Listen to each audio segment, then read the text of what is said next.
식을 하고 있는데요. 오늘은 3장입니다. 목표를 명확하게 정의하라.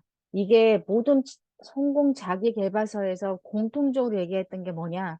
목표가 설정이 안 돼 있으면 모든 건 다 무의미하다. 이게 메시지더라고요. 우리가 생각하는 삶의 여정은 이럴 것 같은데 실제는 이렇게 진흙탕도 있고 구유구비 계곡도 있고 과연 이런 여정에서 우리가 생각하고 있는 여정을 잘 견디려면 생각을 현실로 바꾸는 방법이 필요한데 일단 종이 한 장을 꺼내서 종이에 세 칸으로 나누라고 합니다. 그런 다음에 목표 목록 항목들을 분리해서 옮겨 쓰는데 A칸, B칸, C칸 세 칸을 만든 다음에 A칸에는 시급히 달성해야 하거나 내게 가장 의미가 있는 목표 항목을 쓰고 B칸에는 중요하긴 하지만 시간과 노력의 투자가 막대하게 들어가기 때문에 좀 더 생각할 여지가 필요한 항목. 마지막 C칸에는 흥미를 유발하고 도전 의식을 부르긴 하지만 A칸과 B칸으로 가려면 좀 더 많은 동기부여와 정보가 필요한 항목.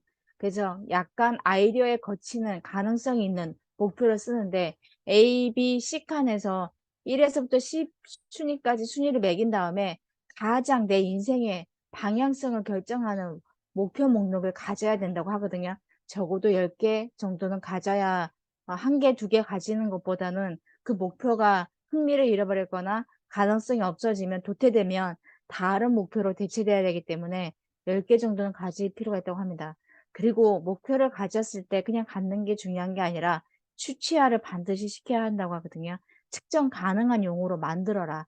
그래서 날짜, 기간, 기대치, 모양, 색깔, 규격, 결과물들을 확실하게 알 수 있게끔 자세하게 설정해야 된다. 예를 들자면 언제가 부자가 되는 게 목표라고 치면 5년 후 8월 15일 자정까지 순자산 100만 달러를 확보하고 부채는 전혀 없는 상태가 된다. 이런 식으로 구체적으로 내비게이션에다가 찍어야 그 목표물에 갈 수 있듯이 라스가 그렇게 해결할 수 있다고 합니다.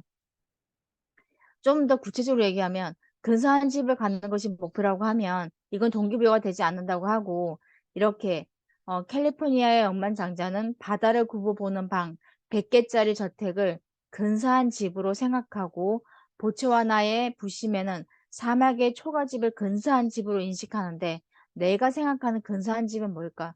사철 따뜻한 바닷가에서 100m 떨어진 곳에 위치한 열대 정원을 갖춘 침실 4개짜리 남양 백돌집을 지금부터 3년 안에 장만한다. 그러면 라스가 즉각 발동이 걸려서 이 방법을 찾기 시작하는데 내가 목표를 할 때 더 중요한 거 평면도, 조경, 가구, 문 손잡이, 건축 소재, 부엌 상판과 마루의 재질까지 명확히 묘사하면 더 좋다고 합니다. 그런 집에서 살면 또 어떤 기분이 들지 상상해 보라고 합니다. 감정 에너지를 끌어와야 되기 때문입니다. 그러면 목표 달성의 의욕이 더 솟는다고 합니다.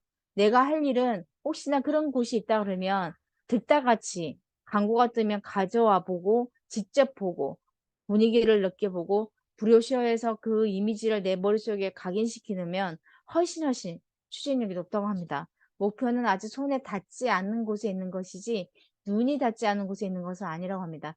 눈이 다 눈에도 박을 수 있게끔 그렇게 하라고 하고 목표는 긍정의 연필로 쓰라고 합니다. 예를 들면 1회 1일까지 담배를 끊겠다. 나는 10kg을 감당하겠다. 그게 아니라 1일 1일까지 나는 비혼자가 되겠다. 나는 1일 1일까지 오버사이즈를 입는 사람이 되겠다. 뭐 이런 식으로 긍정적인 언어로 쓰라고 합니다. 긍정적인 언어로 규정된 목표는 마음의 동기부여 이미지를 만들지만 부정형 언어로 규정된 목표는 그 반대의 이미지까지 끌어와서 쓰기 때문에 이루어지지 않는다고 합니다. 행복을 원한다면 삶을 목표라는 말뚝에 매라. 사람이나 물건을 매지 말고. 이게 아인슈타인이 한 말인데 여기에 정말로 눈에 차는 것을 목표로 삼게 되면 라스가 그와 관련된 정보를 만든다고 하는데 만약에 부모라면 자녀를 인류 학교에 보내고 싶은 부모라면 그에 관한 글만 읽지 말고 학교 견학을 예약해서 그 학교의 분위기를 직접 느껴보라고 합니다. 학비를 어떻게 충당할지는 걱정할 필요가 없다 합니다. 그건 라스가 알아서 한다고 합니다. 평생의 반려자를 우연히 만났다.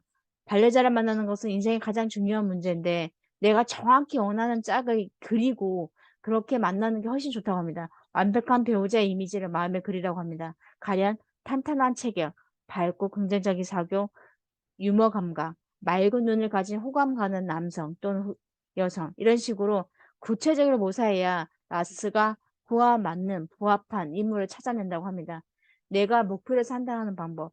상상할 수 있다면 실현할 소실도 있다고 합니다. 그래서 그려보라고 합니다. 계속 이 책에서 얘기합니다. 그리라고. 특정 목표를 달성할 수 있는 내 모습의 이미지를 그리라고. 명확하게 정의된 목표가 없으면 우리는 사소한 일생 소행에 급급해져 결국 일상의 노예가 된다고 합니다. 큰 목표가 큰 그림을 그리고 큰 방향에서 내가 헤쳐갈 수 있게끔 용기를 준다고 합니다. 아까도 얘기했지만 라스는 나와 상관없는 거에는 관심이 없다고 합니다. 내가 그렇게 특정 지어야지만 얘가 움직인다고 합니다. 우리는 라스를 활용할 수 있는 사람이 돼야 되고 목표 목록을 만들었으면 사방에 붙여놓으라고 합니다. 어디에든 볼 수 있게끔. 그래서 내가 잊지 않게끔 나 이거였어라고 무의식에서도 찾을 수 있게끔 해야 되고 인생은 익숙한 영역의 끝에서 시작된다고 얘기하는데 아까 A, B, C칸에 있다고 하면 목표가 C칸에 있던 것이 B칸으로 갈 수도 있고 C칸에 있었던 것이 A칸으로 갈 수 있다고 합니다. 목표는 수정될 수 있다는 거. 내가 목표를 설정해 놓으면 꼭 이거다가 아니라 계속 시뮬레이션을 통해서 우리는 수정 변경을 해야 된다는 거. 그러면 무엇을 할지부터 결정하고 나면 그 다음에 그게 어떻게 이루어질지는 금방 나타난다고 합니다. 목표의식이 있는 사람은 수명도 높다고 합니다. 죽음을 앞둔 사람들이 후회하는 5가지가 있다고 하는데 왜 행복하려고 하지 않았을까? 두 번째, 친구들과 연락하고 살 것. 세 번째, 내 감정에 솔직할 것. 네 번째, 그렇게 열심히 일할 필요가 없었는데.